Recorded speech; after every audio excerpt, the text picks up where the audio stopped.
ये वीडियो काफी सारा कंफ्यूजन पैदा कर सकती है, इसलिए बहुत ध्यान से सुनना। हम क्वांटम मैकेनिक्स के बारे में पढ़ क्यों रहे हैं? ये दुनिया बहुत छोटे छोटे पार्टिकल से बनी है। अगर क्वांटम वर्ल्ड के बारे में पढ़ेंगे तो हमें बड़ी चीजों को समझने में आसानी होगी। और हम अनसर्टेनिटी प्रिंसिपल के बारे में क्यों पढ़ रहे हैं? जैसे हमारी दुनिया यानी वो वर्ल्ड जिसे हम अपनी आंखों से देख सकते हैं, उसके कुछ नियम है यानी फिजिकल लॉज है जो हमें क्लासिकल फिजिक्स बताती है, जैसे न्यूटन के नियम या और भी बहुत कुछ। वैसे ही सब एटॉमिक पार्टिकल्स की दुनिया के भी कुछ नियम होते हैं और उन्हीं में से एक है अनसर्टेनिटी प्रिंसिपल। अच्छा, अनसर्टेनिटी प्रिंसिपल क्या कहता है? ये बोलता है किसी भी सब एटॉमिक पार्टिकल का एग्जैक्ट मोमेंटम और उसकी पोजीशन एक साथ कभी भी सटीकता से नहीं बताई जा सकती। क्या ये साबित किया जा सकता है? हाँ जी, बिल्कुल किया जा सकता है और मैं आपको करके भी दिखाऊंगा। लेकिन उससे पहले ये जान लो कि वेव पार्टिकल डुअलिटी क्या चीज है। लुई डी ब्रोगली ने कहा था कि हर पार्टिकल जिसके पास मोमेंटम है वो वेव नेचर शो करेगा। तो मास तो हमारे पास भी है और हम चलते फिरते भी हैं, यानी मोमेंटम भी है। तो क्या हम भी वेव नेचर शो करेंगे? हाँ जी, बिल्कुल करेंगे। चिंता मत करो, मैं ये भी साबित करके दिखाऊंगा। वापस चलते हैं हाइजेनबर्ग अनसर्टेनिटी प्रिंसिपल पर। मैं बहुत सीधे और सरल शब्दों का प्रयोग करूंगा और बहुत सारी कॉम्प्लेक्स चीजों को हटा दूंगा ताकि आपको समझने में दिक्कत ना हो। हाइजेनबर्ग अनसर्टेनिटी प्रिंसिपल में मोमेंटम और पोजीशन का इस्तेमाल किया गया है। अगर आप ध्यान दें तो मोमेंटम होता है मास और वेलोसिटी का प्रोडक्ट, और क्योंकि पार्टिकल का मास फिक्स होता है तो मैं मोमेंटम की जगह पर वेलोसिटी शब्द या कभी कभी गति शब्द का इस्तेमाल भी करूंगा। तो कंफ्यूजन मत पाल लेना। हाइजेनबर्ग अनसर्टेनिटी प्रिंसिपल ने हमें ये फॉर्मूला दिया है। यहाँ पर दिया हुआ डेल्टा पी पार्टिकल के मोमेंटम में अनिश्चितता को बताता है, यानी उसकी गति में अनिश्चितता को बताता है। याद रखना, मैं डेल्टा पी को गति से रिलेट करूंगा, कंफ्यूजन मत पैदा करना। डेल्टा एक्स है पार्टिकल की लोकेशन में आई हुई अनिश्चितता और इन दोनों को मल्टीप्लाई करने पर जो हमें वैल्यू मिलेगी h/4π वो होती है फिक्स, यानी एक कांस्टेंट वैल्यू। अब ये कहाँ से आई होगी? हाँ, ये अपने आप में एक बहुत बड़ा सवाल है और इसको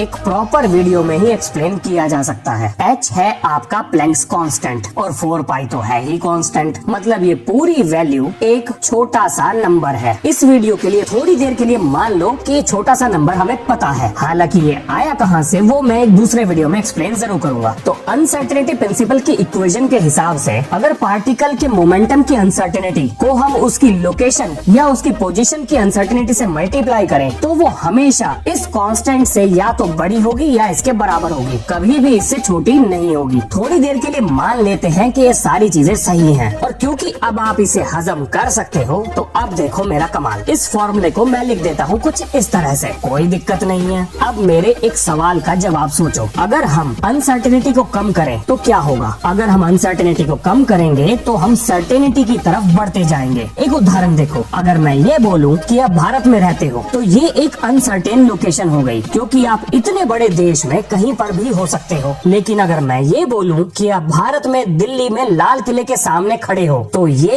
एक निश्चित लोकेशन हो गई है, यानी अनसर्टेनिटी को कम कर दिया जाए तो हम एक्चुअल वैल्यू के करीब पहुंच जाते हैं। अब इस इक्वेशन को देखो, अगर मैं डेल्टा एक्स को घटाता हूँ यानी लोकेशन की अनसर्टेनिटी को घटाता हूँ तो मुझे कांस्टेंट वैल्यू को बनाने के लिए डेल्टा पी की वैल्यू को बढ़ाना ही पड़ेगा। एक और उदाहरण से देखो, जिसे 5 को 20 से मल्टीप्लाई करने पे 100 आता है और अगर मैं 5 की वैल्यू को कम करूँ तो मुझे 20 की वैल्यू को बढ़ाना ही पड़ेगा, नहीं तो मेरी 100 की जो वैल्यू है वो चेंज हो जाएगी। और इसी तरह से अगर मैं 5 वाली वैल्यू को बढ़ाऊं तो मुझे 20 वाली वैल्यू को कम करना ही पड़ेगा, नहीं तो फिर से 100 की वैल्यू चेंज हो जाएगी। अब इसको उस फॉर्मूले से कंपेयर करो, h/4π को हम चेंज नहीं कर सकते, तो अगर मैं पार्टिकल की पोजीशन के करीब पहुंचता हूं तो मुझे उसके मोमेंटम में अनसर्टेनिटी को बढ़ाना ही पड़ेगा और ये मैं बढ़ाऊंगा नहीं, ये अपने आप बढ़ेगी। और अगर मैं उसकी गति के बहुत करीब पहुंचता हूं यानी पार्टिकल किस गति से जा रहा है वो मैं पता करने की कोशिश करता हूं तो मुझे कभी भी उसकी लोकेशन के बारे में पता नहीं लगेगा। यही है हाइजेनबर्ग अनसर्टेनिटी प्रिंसिपल। इन सब बातों से साबित क्या होता है? मेरे शब्दों पे ध्यान दो। यहाँ से हमें यह पता चला कि क्वांटम वर्ल्ड के अनजाने नियमों ने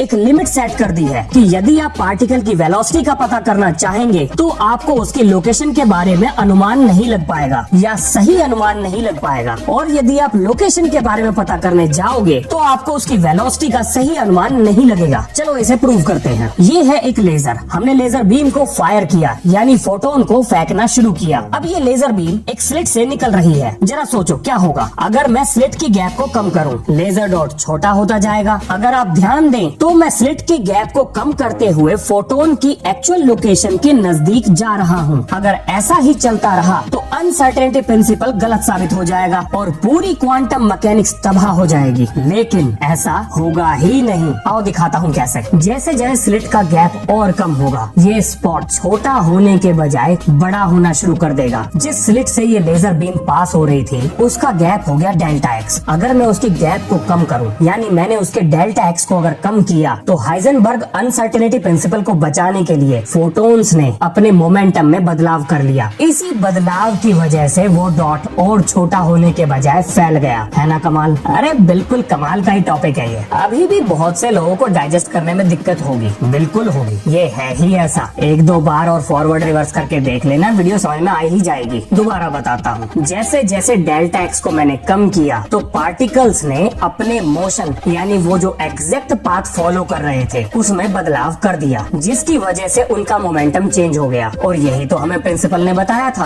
अगर आप लोकेशन के नजदीक जाओगे तो उनका मोमेंटम या उनकी गति को आप नहीं पकड़ पाओगे। ये देखने में बिल्कुल भी सिंपल नहीं लगेगा, पर क्या करें, क्वांटम वर्ल्ड काम ही ऐसे करता है। वहाँ कोई भी चीज सिंपल लगती ही नहीं है। चलो एक और एग्जांपल देता हूँ। हमें चीजें कैसे दिखाई देती हैं? बड़ा सिंपल सा सवाल है। चीजों पर रोशनी टकराती है और टकरा के हमारी आंखों पे आती है और हमें चीजें दिखाई देती हैं। यानी फोटॉन्स चीजों से रिफ्लेक्ट होके हमारी आंखों पे आते हैं और हमें वो दिखाई देती हैं। मान लो हमें एक इलेक्ट्रॉन की पोजीशन को देखना है, तो फोटोन जैसे ही इलेक्ट्रॉन से टकराएगा तो वो उसके मोमेंटम में चेंज ला देगा, क्योंकि फोटोन के पास भी मोमेंटम है। अब आप सोच रहे होंगे कि लाइट के पास अगर मोमेंटम है तो मास भी होना चाहिए। मुझे लगा ही था ये सवाल कभी ना कभी जरूर आएगा। नहीं नहीं, मास नहीं है और ये मैं साबित कर दूंगा। फिलहाल के लिए मान लो कि फोटोन के पास मोमेंटम है और जैसे ही वो इलेक्ट्रॉन से टकराएगा तो वो इलेक्ट्रॉन के मोमेंटम में चेंज ला देगा, या मैं यूँ कहूँ उसके मोमेंटम को बढ़ा देगा। तो एक समय पर आप एक ही चीज के बारे में सटीकता से अनुमान लगा सकते हो। या तो आप इलेक्ट्रॉन की गति पता कर सकते हो या फिर उसकी लोकेशन। और अगर आप मेरी सारी बातों को जोड़ो तो जब एक फोटोन इलेक्ट्रॉन से टकराता है तो वो अपने शेल से जंप करता है, जिसे हम इलेक्ट्रॉन जंप के नाम से जानते हैं, और यही है उसका कारण। और अगर एक इलेक्ट्रॉन ने जंप मारा तो आप उसकी एग्जैक्ट लोकेशन कैसे बता पाओगे? और गति भी नहीं बता पाओगे। क्यों? घूम रहा है ना सर? अरे सर मत घुमाओ, बहुत मजेदार चीज है। अगर आप एक वेव को देखो तो ऊपर नीचे होते हुए इन रिपल्स में आप कैसे बता पाओगे कि वेव की लोकेशन है कहाँ? ये तो हर जगह पर है, यानी इसकी प्रिसाइज लोकेशन हम नहीं बता सकते। चलो अब वापस चलते हैं फिजिकल वर्ल्ड में देखी जाने वाली वेव पार्टिकल ड्युअलिटी पर। क्या हम भी वेव नेचर शो करते हैं? आओ बताता हूँ कैसे। बड़ी चीजों में हमें अनसर्टेनिटी क्यों दिखाई नहीं देती? देखो, ये है एक टेनिस बॉल और ये रहा उसका मास। मान लेते हैं वीनस विलियम ने इसे 57 मीटर पर सेकंड की रफ्तार से सर्व किया, तो हम बड़ी आसानी से उसका मोमेंटम कैलकुलेट कर सकते हैं। लेट अस सपोज कि इस पूरे मोमेंटम में लगभग 1% की अनसर्टेनिटी है। चलो वो भी निकाल लेते हैं। अब जब हम सारी वैल्यूज को एक जगह इकट्ठा करके रखते हैं तो पोजीशन की अनसर्टेनिटी आपके सामने है। ये इतनी छोटी है कि हमारी आंखें इसमें फर्क नहीं बता सकती। इसीलिए हमारे आसपास की चीजें जो हमें दिखाई देती हैं, उनकी अनसर्टेनिटी हम पता नहीं लगा सकते। अब अगर आप एक फॉर्मूले को ध्यान से देखें तो इसके हिसाब से पार्टिकल का मोमेंटम उसके वेवलेंथ के इनवर्सली प्रोपोर्शनल है। अब क्योंकि हमारा मास बहुत ज्यादा है तो हमारा मोमेंटम भी बहुत ज्यादा होगा, और क्योंकि अगर हमारा मोमेंटम बहुत ज्यादा है तो हमारा वेवलेंथ बहुत छोटा होगा, यानी हमारा वेव नेचर नेग्लिजिबल होगा। इसीलिए हम एक दूसरे का वेव नेचर आंखों से नहीं देख सकते। वीडियो से जुड़े हुए कोई भी सुझाव या सवाल हो तो कमेंट सेक्शन आपके लिए बिल्कुल खुला है। अगले वीडियो में हम शुरू करेंगे क्वांटम मैकेनिक्स से जुड़ी हुई कुछ खास टर्मिनोलॉजीज के बारे में, जो कि आगे चल के बहुत ज्यादा सुनने को मिलेंगी।